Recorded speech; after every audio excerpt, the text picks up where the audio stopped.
Hello, everyone. Vanguard here is reporting that Senator Marafa supports Trump's military threat to Nigeria. It says former Senator Kabiru Marafa has endorsed U.S. President Donald Trump's threat of possible military action in Nigeria, saying the warning could pressure the government to take stronger steps against insecurity. So part of the things, and I tell you, a lot of people want this insecurity to stop. There are a lot of people who are talking, even from the north, because I hear most times people are saying, "Oh, the northerners are not talking. They are not. They are talking, but their voices are not being heard, because it is where there is violence. Violence. The news about violence goes faster. Normalcy, doing good, those things don't go as fast as violence can go. And so the terrorists are able to shock people, create violence, and get themselves in the front pages. But the people who are going against them, the Malams who are speaking, even this thing that they're doing, the negotiation, this peace deal, they have come against it like no man's business. A lot of them, but nobody is hearing them. It's only military it's only the government that wants to hear itself. Even this whole peace deal, I've seen lots of Malams that have been crying, that have been going against it, saying this is not good. Even this whole thing about taking, absorbing repentant, they call them repentant terrorists. I don't know which one is repentant terrorist. So a terrorist is a terrorist.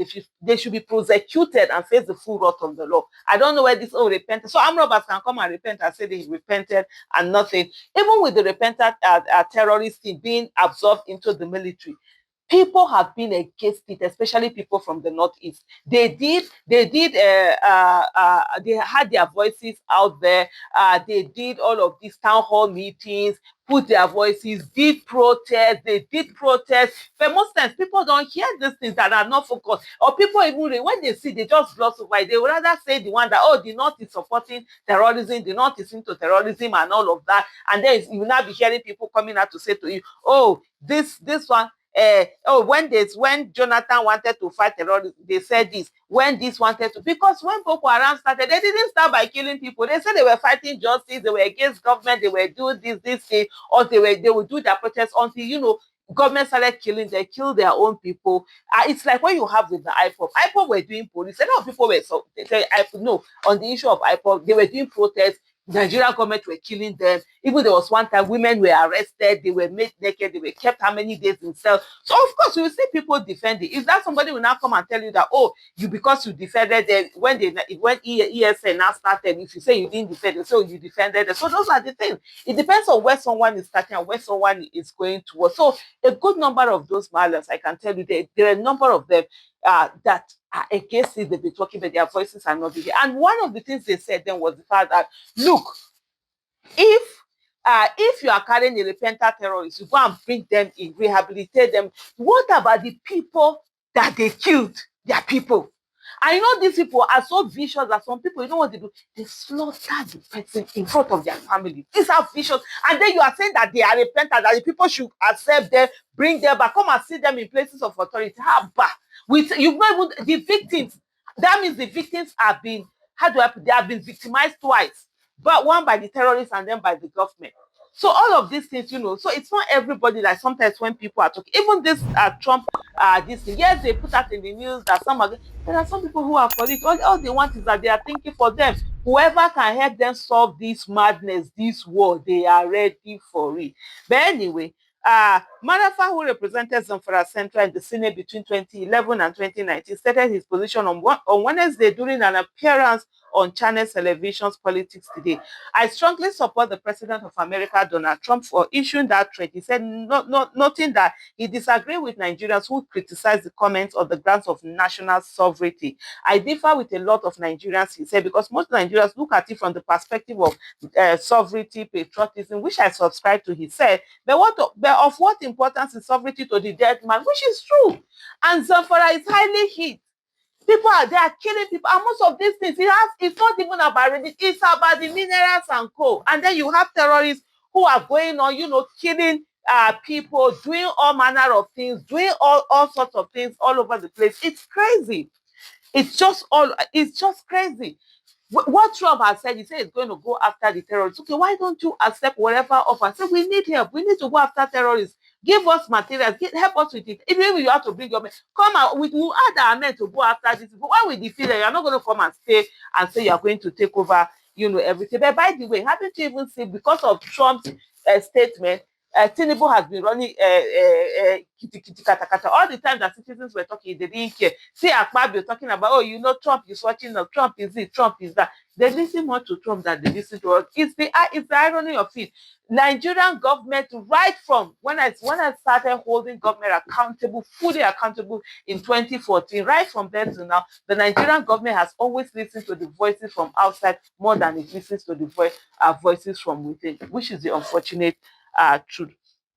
I differ with a lot of Nigerians because most Nigerians look at it from the perspective of sovereignty, patriotism, which I subscribe to. But of what importance is sovereignty to a dead man, he added. He argued that Trump's remarks brought renewed attention to Nigeria's security crisis, especially attacks targeting Christians. Last month, Trump ordered the Pentagon to begin planning for potential military action in Nigeria, accusing the government of failing to curb what he described as persecution of Christians. In a post on social media, Trump warned the U.S. that the U.S. will stop all aid and assistance to Nigeria if the killings continue, and declared that Washington may very well go into the now disgraced country, guns are blazing, to completely wipe out the Islamic terrorists who are committing these horrible atrocities. One thing for me, that if Trump is who I think Trump is, or I have known Trump in the last few days, that guy can make noise. He gets into whatever it is that we look good and whatever.